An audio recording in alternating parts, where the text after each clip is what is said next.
sallallahu alaihi wasallam, ma min majlisin la yukra'u bisalawat fatabta'ul barakah faqata'al barakah. Kalau ada majlis tidak dibacain sholawat maka putus keberkahan, laka barokah. Sampeyan duwe panggonan lamun laka manfaate kira-kira percuma apa percuma. Makanya kenapa saya mencoba mengangkat sholawat untuk saudara-saudara, teman-teman yang kurang cocok ya tidak jadi soal. Tapi ini memang perlu saya sampaikan bahwasanya sholawat itu sangat penting sekali. Ibarat kayak seperti kemarin kalau kita manggil Jokowi, Pak Jokowi, Jokowi silahkan masuk, kan nggak pantas. Paling tidak Pak Presiden Jokowi silahkan masuk, atau Pak Insinyur, itu belum tentu orang benar, orang baik. Tapi Kanjeng Nabi yang sudah jelas-jelas orang baik ditambahi Allahumma sholli ala sayyidina, diharamkan. Itu ceritanya ketemu dari mana? Logikanya sampean kalau manggil istri, apa seandainya sampean manggil istrinya sayangku, kekasihku, apa haram? Enggak kan? Kenapa kita manggil Kanjeng Nabi? Ada yang suka manggil Kanjeng Nabi ya Habibi, ya Muhammad. Itu artinya kan wahai kekasih, wahai pujaan hati. Sama kayak kita memanggil kekasih gitu, ya sah-sah saja. Yang belum tentu istri kita ini selalu mendampingi kita. Ini Kanjeng Nabi biar jelas-jelas orang yang mendampingi kita dunia sampai akhir. Bismillahirrahmanirrahim. Sin soal pelan-pelan banget sini. Ma maknal wujudi, ma utawi apa maknal wujudi, iku maknane sifat wujud. Apa maknanya sifat wujud? Kalau ada pertanyaan sifat wujud itu artinya apa? Jadi ma maknal wujudi itu artinya apa makna sifat wujud. Kalau ada pertanyaan seperti itu, jawabnya maknal wujudi, maknal wujudi utawi maknane sifat wujud anna dzatallahi, sesungguhnya zatnya Allah Ta'ala maha luhur, saha Allah maujudun iku maujud. Jadi artinya sifat wujud itu zatnya Allah wujud. Zat itu benda Pak, ibarat ini Pak. Jadi zat itu benda. Jadi artinya sifat wujud itu bahwasanya zatnya Allah itu ada. Dan itu saya ibaratkan ini kertas. Kertas ini kan benda. Benda ini ada nggak Pak? Allah juga seperti itu, punya bentuk. Cuman bedanya kita nggak boleh memikirkan itu bentuk. Allah punya benda. Jadi karena saking dekatnya Allah dengan kita, diterangkan dalam Al-Quran, dibanding urat nadi kita dua ini masih lebih dekat Allah. Saya analogikakan, misalkan ini kan kertas ada tulisannya. Andai kata ini didekatkan dengan mata, dengan saking dekat-dekatnya, kelihatan nggak Pak? Seandainya kita tempelkan ke mata, saking dekatnya, itu tidak kelihatan. Jadi kembali lagi kepada makna sifat wujud. Wujud itu bahwasanya zatnya Allah itu ada. Terus pokoknya artinya itu aja. Zatnya Allah itu ada. Bisa katakan fisiknya Allah itu ada. Lah bagaimana Pak? Itu dijawab oleh Kanjeng Nabi, tafakkaru fi khalqillah wala tafakkaru fi dzatillah. Berpikirlah ciptaan-ciptaan Allah, engkau jangan berpikir zatnya Allah. Itu jawabannya seperti itu, karena kita belum nyampe. Kalau pengen nyampe, ya kita silahkan, kata para ulama kita, ya paling tidak mematikan diri kita. Haji Yusuf kalau sudah meninggal nanti baru kebuka, di sana kebuka semua. Kalau sudah dibuka ilmu yakin kita, maka kita akan bisa menyaksikan. Wallahu a'lam bishawab. Bismillahirrahmanirrahim. Itu makna sifat wujud. Sekarang dalilnya itu apa? Jadi dalil itu ada dua, dalil secara akli yaitu akal, ada dalil secara Al-Quran atau dalil nas.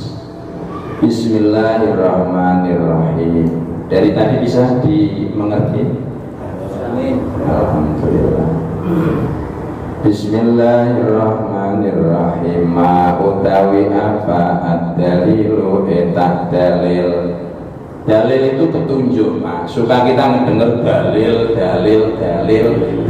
itu petunjuk. Apa sih petunjuknya kalau Allah itu ada? Ma utawi apa ad-dalilu iku dalil ala wujudillahi ta'ala, atas wujudnya Allah Ta'ala.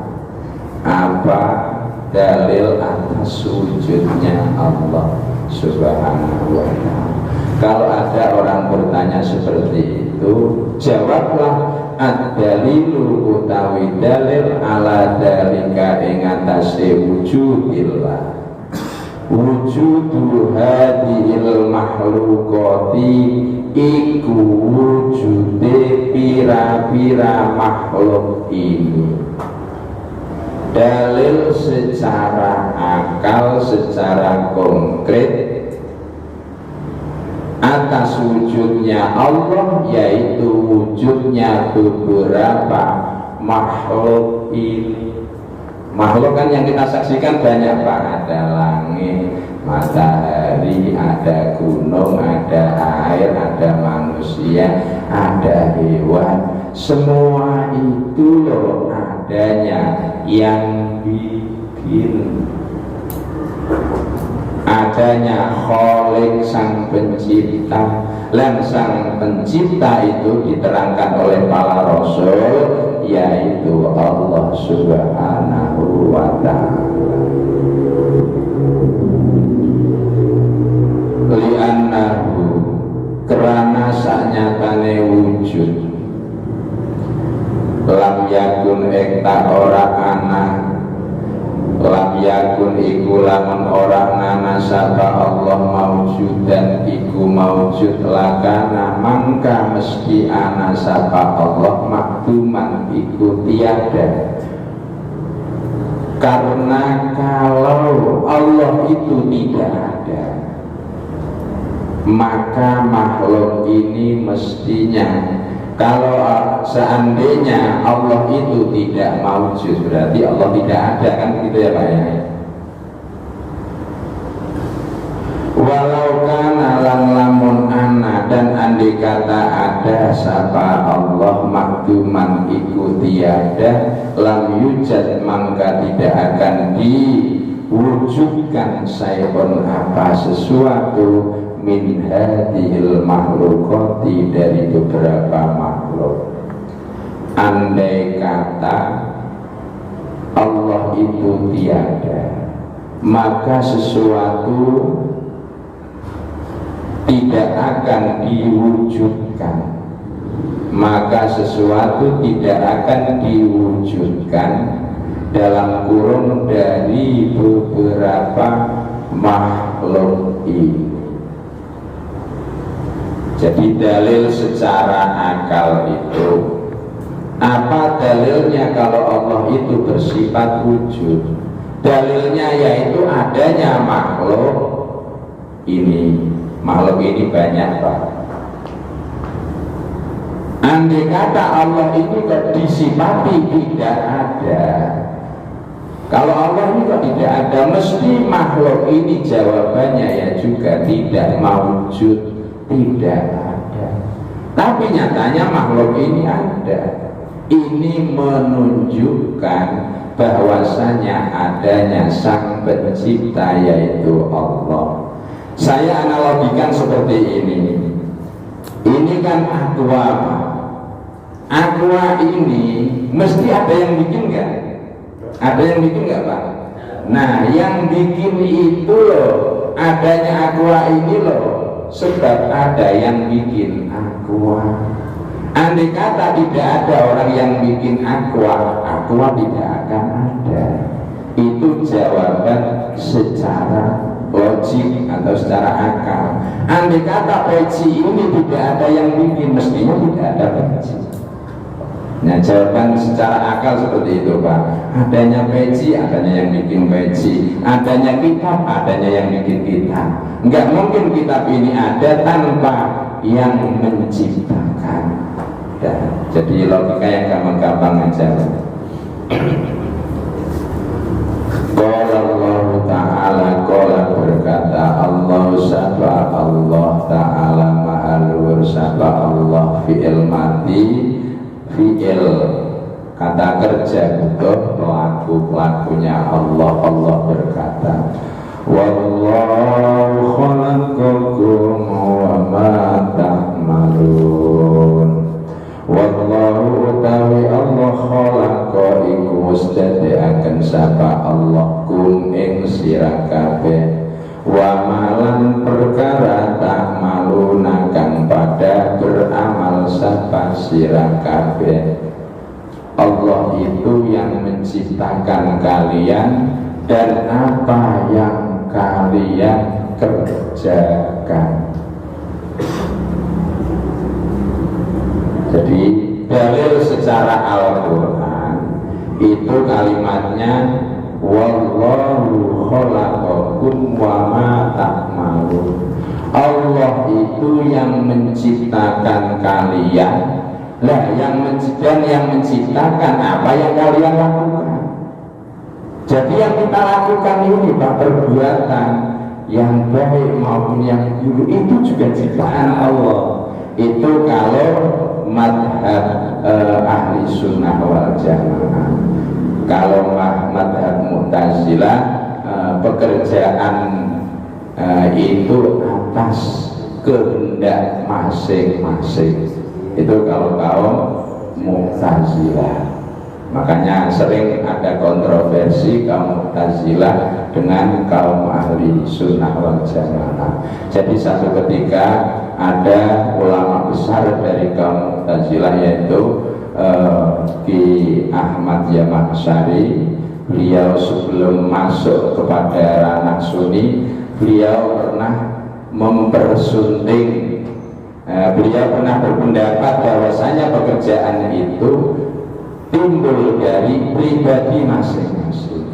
Waktu itu Syekh Yamaksari menikahi anak seorang kiai yang sangat besar, sama-sama punya nama tema.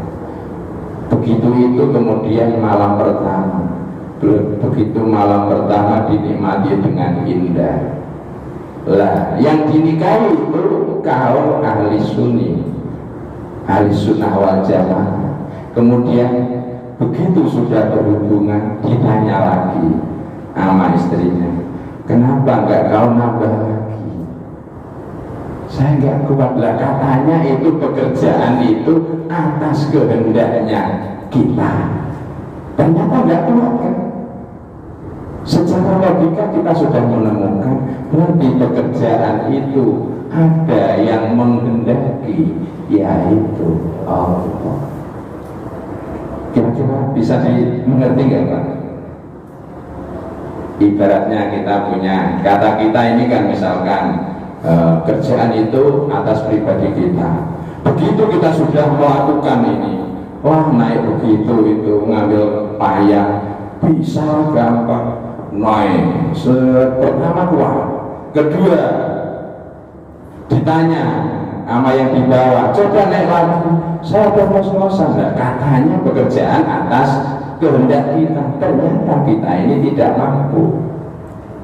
Berarti kerjaan itu minallah. Berarti benar kata Al-Quran, wallahu khalaqakum wa ma ta'malun.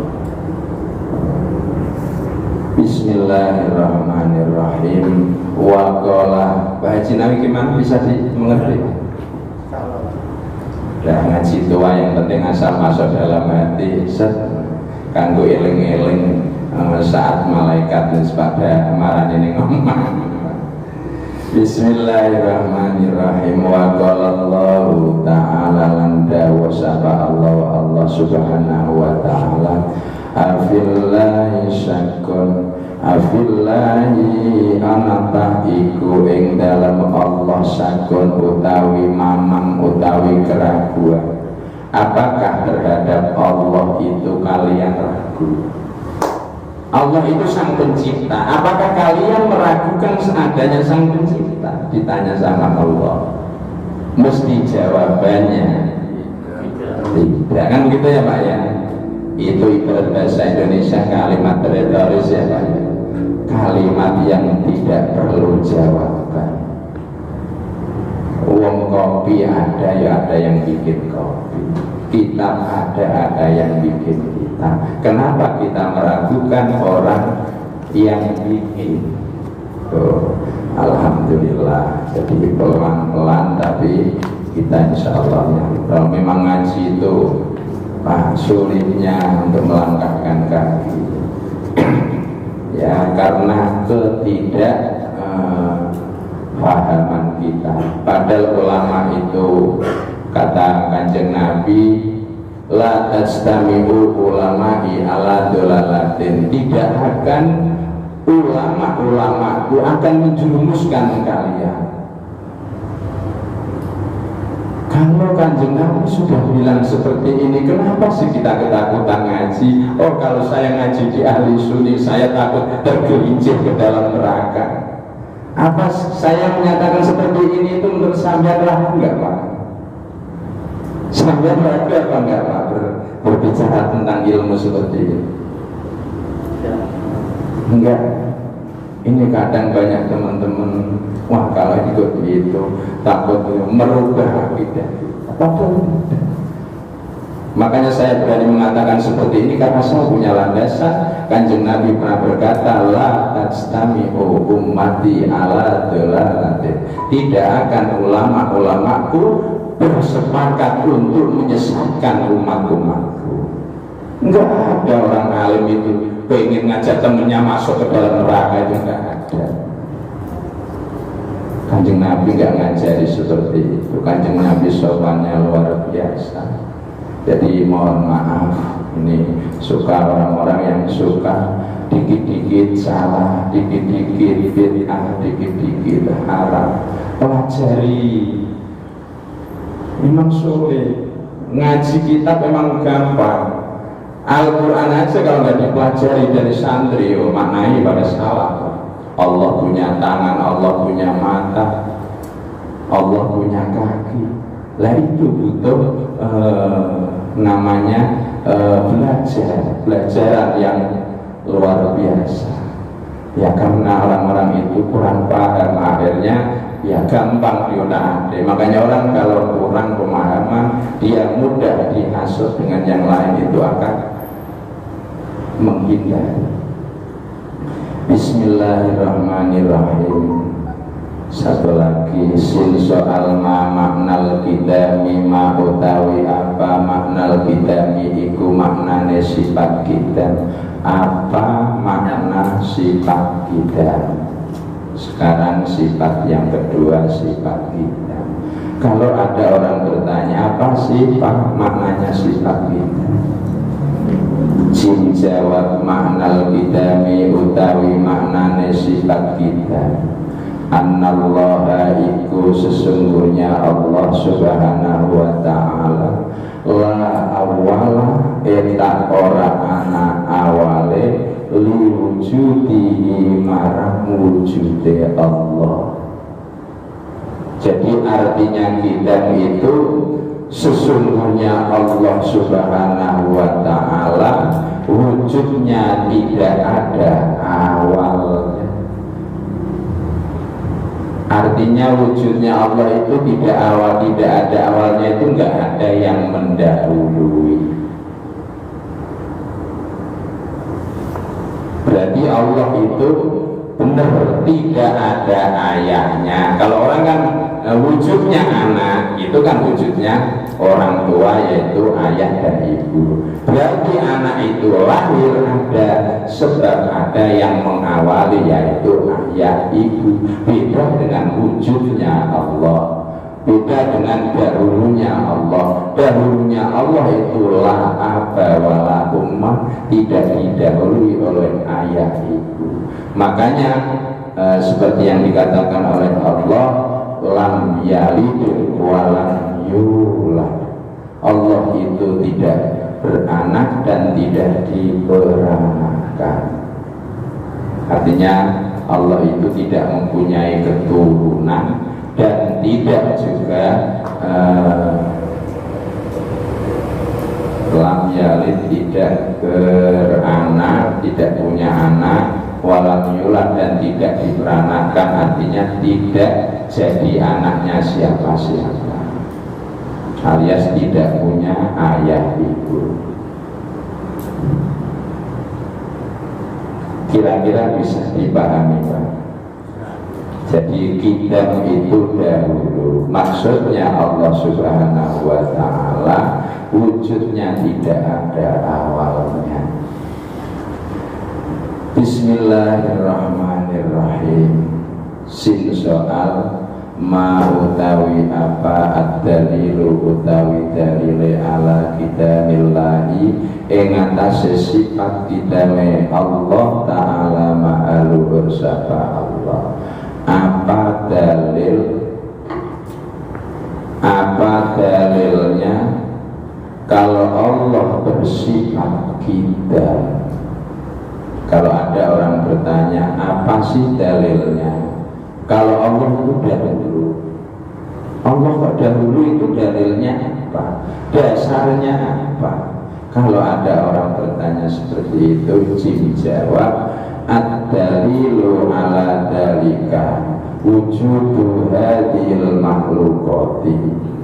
Dalil atas dahulunya Allah yaitu adanya beberapa makhluk. Jadi adanya makhluk ini bukti dahulunya Allah. Lah kok sama dengan yang awal, Pak? Ya sama. Lah kira-kira kalau makhluk ini tidak ada, kira-kira apa ada yang mendahului? Nah, otomatis yang mendahului atau yang menciptakan yaitu Allah. Langit, buktinya Allah dahulu, ada langit, ada kita. Lah kita ini yang akhir-akhir, lah Allah yang dahulu. Bismillahirrahmanirrahim. Li'annahu karena saatnya tane Allah laulam yakun iku lamun ora nana sapa Allah qadiman iku sifat dingin lakana mangka ana sapa Allah hadisan eta dan kang anyar. Karena seumpama Allah tidak dahulu, mesti Allah itu barang yang baru. Tadi kan Allah bersifatan sifat tidak. Nah kalau Allah seandainya Allah tidak bersifatan sifat kita, mesti Allah itu baru ya kayak kita ini. Kayak kita ini punya anak, punya istri. Tapi kalau Allah tidak punya anak, tidak punya istri, sebab Tuhan itu mukhalafatu lil hawadisi, berbeda dengan makhluknya. Kalau makhluknya punya anak, punya istri, berarti kalau Tuhan sang pencipta yang nggak punya anak, nggak punya istri. Lah kalau Tuhan punya anak, Pak, lah anak di dunia kan ganteng-ganteng. Nah kalau anaknya Tuhan jelek, ya diambilin anak-anak yang cakep-cakep, yang cantik, yang cantik. Begitu juga kalau Tuhan itu kok resep sama istri. Tuhan punya istri. Nah, istri kita yang cantik-cantik dia pilih Tuhan. Makanya Tuhan itu tidak seperti makhluknya. Logikanya sang pembuat sama sang yang dibuat itu gak sama. Saya analogikakan seperti ini, Pak. Ini kitab ini saya bikin. Apakah kitab yang saya bikin dengan saya yang bikin ini sama? Saya doyan ngopi, apa kitab ini doyan ngopi? Mesti gak sama kan? Itu secara nalar logika cara membedakan. Jadi Tuhan itu tidak sama dengan makhluknya. Kira-kira bisa dipahami ya Pak? Bismillahirrahmanirrahim. Walau kana hadisan, dan andai kata Allah itu baru, lam yujad syai'un min hadhil makhluqah, maka seluruh makhluk tidak akan wujud. Andai kata Allah itu kok baru itu kayak kita, mesti langit gak bakalan wujud Pak. Kalau andai kata saya tawarkan Pak Haji Yusuf, sampean bisa bikin langit, sampean bangun di atas tanpa ada penyangga. Langit-langit bisa. Langit-langit. Itu Pak, analogikanya seperti itu. Ada bintang dalam anggota tubuh kita, ada usus, ada macam-macam lah. Apa kita bisa bikin? Mesti jawabannya nggak bisa. Yang bisa bikin hanya Allah Subhanahu wa Ta'ala. Dikit lagi Pak. Jadi kalau ada pertanyaan, apa bukti kalau Allah punya sifat dahulu, buktinya adanya seluruh makhluk. Andai kata Allah itu tidak bersifatan sifat lidah, maka Allah bersifatan sifat hadis, artinya baru. Kalau Tuhan kok baru, maka alam semesta nggak ada, nggak akan wujud.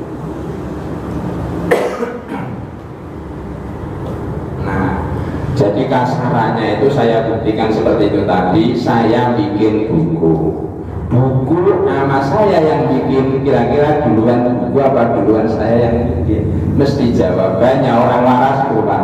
Mesti jawabannya duluan yang bikin buku. Itu Pak Yusuf. Yang gampang malah ngelogikan pakai akal.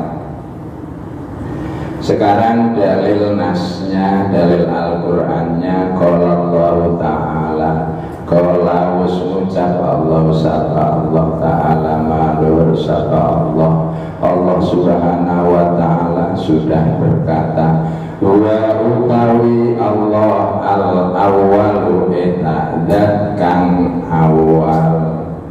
Kan kalau kita baca Al-Qur'an kan ada kalimat atau ayat wal atau surat ayat wal awal wal akhir wal dair wal batin. Pernah dengar gak Pak itu kalimat? Nah, nanti cari sendiri Pak PR masing-masing biar rajin baca Al-Quran.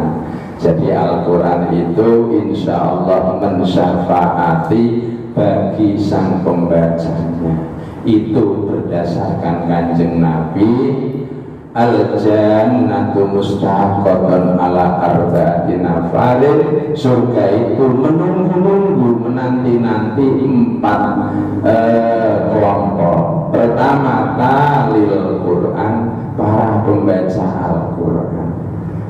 Nah, baca Al-Quran di nanti surga loh. Kok pada dibilang bid'ah? Ini yang ngomong Kanjeng Nabi. Mau baca Yasin, mau baca Tabarok, itu kan hal-hal yang baik. Itu anjuran Al-Quran. Faqra'u ma tayassara minal Quran. Kalau kamu suka Tabarok, ya baca Tabarok. Kamu suka Al-Ikhlas, ya baca Al-Ikhlas. Kita nggak usah saling menyalahkan. Kontroversi itu jauh lebih ribet. Mendingan sukanya kita itu apa? Yang pendek-pendek ya udah Al-Ikhlas. Pengen yang rada panjang, ya udah baca surat Al-Baqarah, Alif Lam Mim, dzalika kitabul la raiba fihi hudal lil muttaqin. Sebab nanti Al-Qur'an itu akan mensyafaati orang yang membaca. Itu Pak. Jadi insya Allah tidak ada dasarnya Kanjeng Nabi, kecuali kalau dasarnya jenderal saya nggak percaya Pak. Kalau dasarnya presiden saya belum tentu percaya. Kalau sudah dasarnya Kanjeng Nabi Muhammad, itu udah dalil qat'i. Dalil qat'i itu dalil pasti masuk dalam kategori iman. Kira-kira dari awal sampai terakhir bisa dipahami? Nah, dilanjut apa? Sudah cukup. Mari kita tutup dengan bacaan hamdalah bersama-sama. Mudah-mudahan dari awal sampai akhir Allah jadikan keberkahan buat kita sebagai tuntunan jalan hidup kita di dunia hatta akhirah.